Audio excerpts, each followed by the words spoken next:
Here with Jared Gordon, who is in the co-main event of UFC 282, and you've been around the sport for a while. You've been in the UFC for 5 years, but does it feel different, fighting a guy that a lot of eyeballs are on and fighting in the co-main? Yeah, of course. I mean, I think that I deserve to be here, or I know I deserve to be here. I've done some things. I walked this way, I walked that way. I've won certain fights, I've lost certain fights, and it's led me to this moment. And it's just the bridge of incidents. I walked towards fulfilling something, and I fulfilled the things I had to fulfill to get me to this point. And thanks to Paddy, there are lots of eyes on the sport. I mean, on us. So I just have to seize the opportunity, and that's exactly what I'm going to do.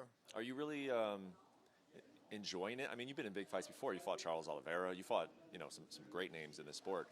But to get recognition and to get, people talking about your fight and that energy, are you enjoying that part of it? Yeah, of course. It's great. This is, what I've worked for. This is why I do this. And, my fight with Charles was like the interview for this one.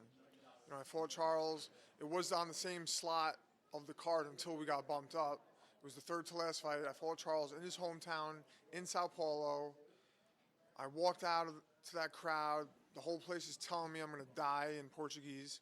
And, obviously the fight went the way it went. But I took something from that fight that I carried over into all my recent fights after that. And, it's led me to where I am now. So, yeah, I mean, this is why I'm here. This is my destiny, and it's my turn. In addition to all of the skills you bring to the octagon, obviously, is what you just described maybe give you an edge over some of the guys that he's fought before? Is that they're thrown into kind of, especially when we were over in England, but even here, I think he brings that kind of pressure that puts on guys that they're not used to in some of these. It's a big fight. Do you think that you're kind of more equipped to handle that than some of the other guys he's fought?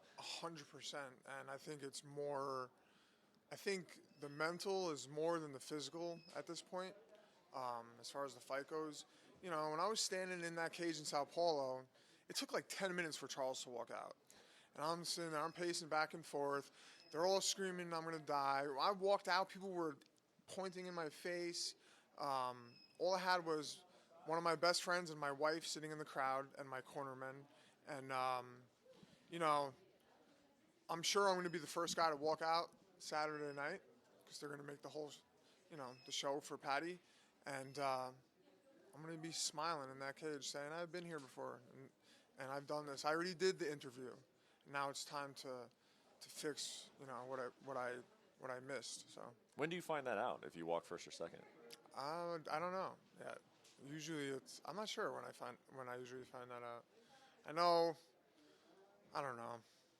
It doesn't matter. I could be the second one or the first one out. I'm still gonna do what I'm gonna do. Yeah, it doesn't matter. But I think you should walk out second. You have more wins in the UFC, right? Man, I should. 100%. I should. And this is America, right? So give me my shine for once. As far as what's at stake for you here, I mean, being in a big spot like this, what do you think you can gain? What do you think the rewards are for going out and performing really well on Saturday? I think the rewards are going to be huge for me. I think I'll get a top 15 after this. A shot at the top 15, and obviously my fan base is going to grow exponentially, and that means I could just keep helping people and doing what God wants me to do for Him, and trying to save people. So I'm super excited, and I can't wait. One thing I think I've seen you give him credit for is that, hey, when he is in these big moments, he does perform. Like, he is a guy who rises to those big moments. Mm-hmm. And I saw on Embedded that you have a mental coach with you here this week? Yes. Have you always had that? And how have you kind of gauged yourself in that area in terms of rising to the big moment and performing on the night of the fight? Yeah, so I started working with Daria Albers. She also works with Jan Bohovic. I started with her before the Santos fight, before my last fight. And it's brought me to new levels. And, it's all about just staying in the moment and executing and being the best athlete that I can be when I need to be, and if bad things are happening while I'm in the cage, just brush it off and just keep going forward and keep, trying to achieve what I want to achieve. And yeah, I've grown leaps and bounds because of it, not only as a fighter, but as a friend, as a husband, as a son, as a brother. So, yeah, I just can't wait to get in there, man. I'm super pumped.